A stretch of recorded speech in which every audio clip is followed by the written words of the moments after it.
Welcome to my bedroom.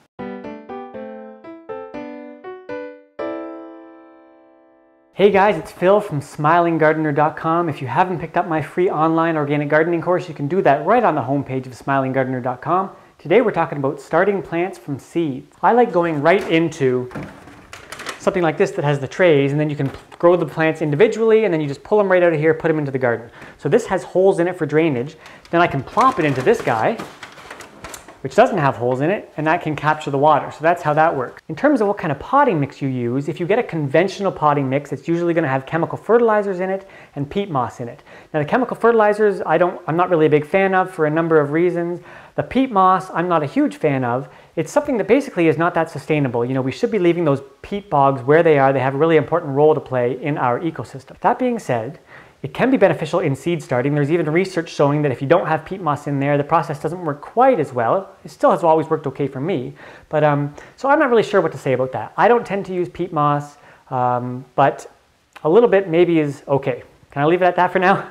Because I want to keep the video short. What I recommend most people do is go and buy an organic potting mix, a seed starting mix or a potting mix that's OMRI listed. That means you know it's organic. It probably is going to have peat moss on there. It'll have some compost in there, maybe a bit of lime. But that's something that's really easy to get going with. If you have a really nice big window, you can just put your seeds right there. They really need at least 8 hours of sun a day. And what I always find is even if I do have a nice big window, it can be difficult to get enough sun because your overhang of your roof and the walls block some of that sun from coming in. And what happens is that the plants can start leaning to the sun and get kind of lanky. So what you have to do in that case is turn the plants regularly. That's kind of unnatural for them actually to have to be turned like that all the time, but that's what you need to do. On the other hand, what I like to do is have a little bit of supplemental lighting. So here is a fluorescent light. It's in the 6,000 Kelvin range. So look for that when you're buying it. I'll turn it on so you can see it. And what I do is I have it propped up about 4 to 6 inches above wherever my plants are. So occasionally I need to raise it up a little bit. And I just put it on top of whatever I have. Today I have it on top of my book. That's usually where it kind of starts out at.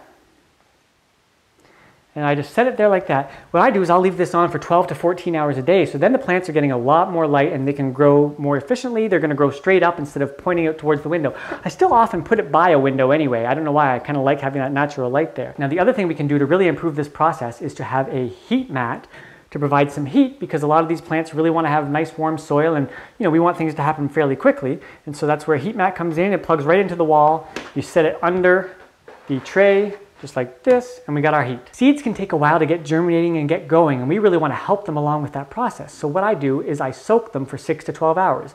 That's why I have them sitting in this bowl instead of in a seed packet. So there's a couple of reasons we do this. One is just having them in water is going to get them nice and full of water. Of course, they need water to get germinating, and so it really helps them kind of swell up and get going. It really starts that germination process. The other reason is the water allows me to coat them in some other things that I've talked about before. Liquid kelp, which has lots of different minerals and natural growth hormones that really help that germination process along. So it's a main one that is often used when soaking seeds. It should say on the label, hopefully, but just half a teaspoon per 500 milliliters of water. The same amount of sea minerals, which is full of minerals and other bioactive substances, and you could use either of these or you could use both of them. Now I'm starting something that I've never bothered starting before, and that is corn. And that's kind of a weird thing to start because you can just put corn out there, it works fine, but I just kind of wanted to see what happens when you start corn, so I thought I'm going to start corn today. Next thing I do once I've poured that off is I take my mycorrhizal fungi, because corn loves these mycorrhizal fungi, and I just sprinkle on the tiniest little bit over the seeds. Ta-da! I have some potting mix in here now. And I actually have a good tip for you. After you get your potting mix in there, then you can water it in before you've done your seeding. And it's just a little bit easier to get things wet beforehand, I find.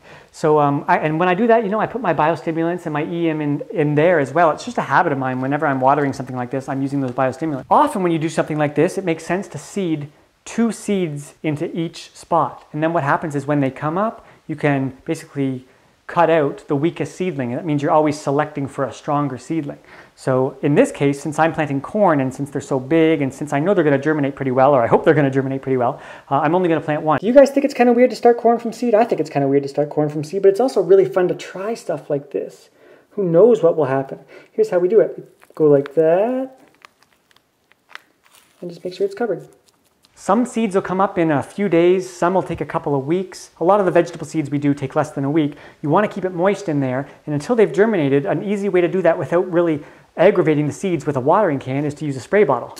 Once I'm done seeding, I'll put this on top to keep the moisture in there, and then once those have germinated and come up, I'm going to want to take that off or at least remove it partly to get some more air circulation going on in there.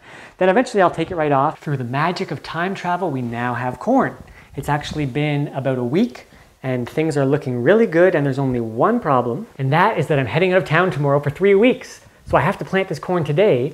Ideally, what I would want to do is let it be in here for probably another week or so to establish a stronger root system, but I can't do that. So we'll see how well it works, but at least we have a nice example here of starting from seed. If you have any questions about starting plants from seeds, you can ask them down below and I will answer. If you haven't signed up for my free online organic gardening course, you can do that down below. You can also join me and my sister Haley over on Facebook at facebook.com/smilinggardener.